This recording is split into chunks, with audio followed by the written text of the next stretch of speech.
फयदखुलूनल जन्नत बिगैरि हिसाब सुम्मा युमरू लिसाइरिन नास इलल हिसाब। इस हदीस पाक को देखिए, यही दारुल उलूम और यही उलमाए किराम है। इन उलमाए किराम की सुहबतों की बरकत से हमारा आखिरत पर यकीन पुख्ता होता है। और एक मोमिन का यकीन यकीनन आखिरत पर पुख्ता होना चाहिए। अगर आखिरत पर यकीन है तो आप साहिब ईमान है, और अगर आखिरत पर यकीन कमजोर हो गया तो आपको सोचना चाहिए कि कहीं हमारा ईमान तो कमजोर नहीं हो गया। हमारे आका सल्लल्लाहु अलैहि वसल्लम ने इरशाद फरमाया कि सुनो, क़यामत के दिन सारे लोग एक ही मैदान में हश्र के लिए जमा किए जाएंगे। सबों को हश्र के लिए उठना है। ये मत सोचिए कि हमारी जिंदगी यहीं तक की है, जब तक हमारी आंखें खुली हुई है, हम जी रहे हैं, यहीं तक की जिंदगी है, और मरने के बाद कोई जिंदगी नहीं है। हाशा करना एक मुसलमान का ये अकीदा नहीं होना चाहिए। हमारे आका इरशाद फरमाते हैं कि जब मौत आएगी तो उसके बाद बरज़ख की जिंदगी है, फिर क़यामत का दिन मुकर्रर है। जब क़यामत का दिन आएगा तो सारे लोग एक ही मैदान की तरफ हश्र के लिए जमा किए जाएंगे। और जब सारे लोग हश्र के लिए, हिसाब के लिए जमा हो जाएंगे तो मैदान हश्र में ये आवाज लगाई जाएगी, ये निदा लगाई जाएगी, पुकार कर कहा जाएगा, वो लोग कहाँ हैं जिनकी करवटें उनके बिस्तरों से जुदा रहती थी। क्या मतलब हुआ इस जुमले का? जिनकी करवटें बिस्तरों से जुदा रहती थी, ये कौन लोग हैं?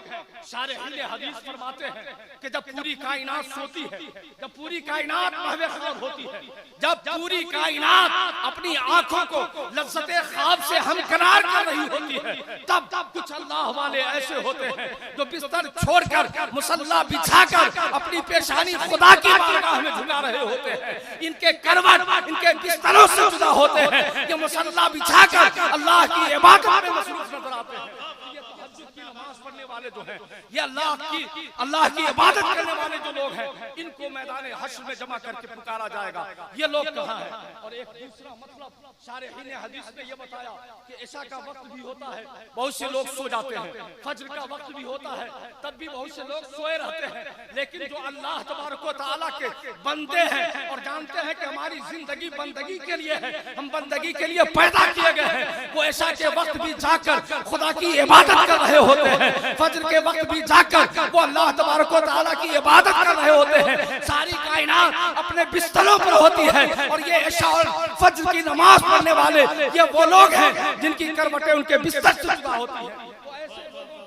ऐसे लोगों को पुकार कर कहा जाएगा, वो लोग कहाँ हैं जिनकी करवटें उनके बिस्तरों से जुदा हैं? वो लोग कहाँ हैं? और जब पुकारा जाएगा तो वो लोग खड़े हो जाएंगे। और जानते हैं कितने लोग खड़े होंगे? तो मेरे आका ने इरशाद फरमाया, हुम कलीलून, बहुत कम लोग होंगे। आप देख रहे अपने समाज में निगाहें उठाकर, कितने लोग हैं जो इशा की नमाज पढ़ने वाले हैं, कितने लोग हैं जो फज्र का एहतमाम करने वाले हैं। ये दारुल उलूम इसीलिए बनाया गया है, ये दारुल उलूम इसकी तामीर इसीलिए की गई है ताकि आपको दीन का रास्ता बताया जाए, ताकि आपको नमाज का शऊर अता किया जाए। हमारे उलमाए किराम दीन का मिजाज सिखाने के लिए आपकी मजलिसों में, आपके गांव में, आपके समाज में, आपके मुआशरे में ये उलमाए किराम पैगाम हक सुनाते हैं कि अगर कामयाबी चाहते हो तो नमाज पढ़नी होगी, अगर कामयाबी चाहते हो तो रमजान का रोजा रखना होगा, अगर कामयाबी चाहते हो तो अल्लाह और रसूल के बताए हुए इरशाद के मुताबिक गुजारना होगा। लेकिन हम गफलत की जिंदगी गुजार रहे हैं। ये कम लोग होंगे जिनकी करवटें बिस्तरों से जुदा होती हैं। अल्लाह तबारक व तआला की जानिब से ऐसे लोगों को हुक्म होगा कि ये लोग जन्नत में दाखिल हो जाएंगे। चुनांचा ये लोग बगैर हिसाब के जन्नत में दाखिल हो जाएंगे, बगैर हिसाब के जन्नत में दाखिल हो जाएंगे।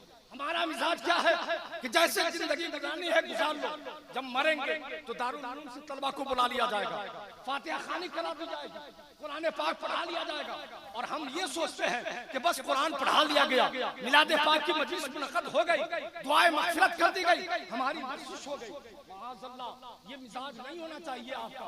मिजाज ये होना चाहिए कि जब तक जिए तो शरीयत के मुताबिक जिए और दुनिया में इसलिए जिए ताकि अल्लाह का पैगाम दूर तक पहुंचा सके। इस नियत के साथ तो ये लोग कम होंगे, बहुत कम लोग होंगे, और उनको हुक्म होगा तो ये लोग जन्नत में दाखिल हो जाएंगे, बगैर हिसाब के जन्नत में दाखिल होंगे। फिर इनके दाखिल हो जाने के बाद हुक्म दिया जाएगा कि बाकी जितने लोग हैं, जो लोग मजे से सोते थे नमाज के वक्त में, ना तो फज्र की नमाज पढ़ रहे हैं, न इशा की नमाज का एहतमाम कर रहे हैं, और न तहज्जुद का उनके यहाँ एहतमाम नजर आता है, ऐसे लोग हिसाब के लिए जमा हो जाए। चुनांचा सब के सब मैदान, और मैदान हिसाब का आलम क्या होगा? मेरे आला हज़रत ने फरमाया कि खुदा एक क़हार है, गज़ब पर खुले हैं बदकारियों के दफ्तर, बचा लो आकर शफीए महशर, तुम्हारा बंदा असाब में है। वो सिलसिला कैसा सिलसिला होगा? हिसाब का सिलसिला। वो सिलसिला कैसा सिलसिला होगा? हमारे आमाल की पुरशिश का सिलसिला। आप सोचे तो जरा, नफ्सी नफ्सी का आलम होगा। बेटा बाप को नहीं पहचान रहा होगा, बाप बेटे को नहीं पहचान रहा होगा, कोई खून का रिश्ता काम नहीं आएगा। वहां पर अगर काम आएगा तो सिर्फ मुस्तफा जाने रहमत का इश्क काम आएगा, उनकी मोहब्बत काम आएगी, और उनकी शरीयत पर आपने जो अमल किया होगा वो अमल काम आएगा। लेकिन कोई किसी को ख्याल नहीं है कि हमें इश्क़ रसूल के साथ जिंदगी गुजारनी है, मोहब्बत रसूल के साथ जिंदगी गुजारनी है। जहां से मोहब्बत रसूल का पैगाम दिया जाता है, उस दारुल उलूम की अपनी जान से बढ़कर हिफाजत करनी है। अल्लाह तबारक व तआला हम सबों को दीन की समझ अता फरमाए। खुसूसी आले जान क्या आमद हो चुकी है। दुरूद पाक पढ़े, एक आखिरी हदीस पाक सुनाता हूँ और उसके बाद मैं अपनी गुफ्तगू खत्म करता हूँ। हिसाब और किताब के ताल्लुक से एक आखिरी हदीस पाक, इससे पहले दुरूद पाक पढ़ने। अल्लाहुम्मा सल्ली अला सय्यदना मौलाना मुहम्मदिन मअदिनिल जुद वल करम मनबइल इल्म वल हिल्म वल हिकम व अला आलिहि व असहाबिहि व बारिक व सल्लिम सलातन व सलामन अलैका या रसूलल्लाह। हज़रत आयशा सिद्दीक़ा फरमाती है कि समेअतु रसूलल्लाह सल्लल्लाहु तआला अलैहि वसल्लम यक़ूलु फी बाज़ सलातिही अल्लाहुम्मा हासिबनी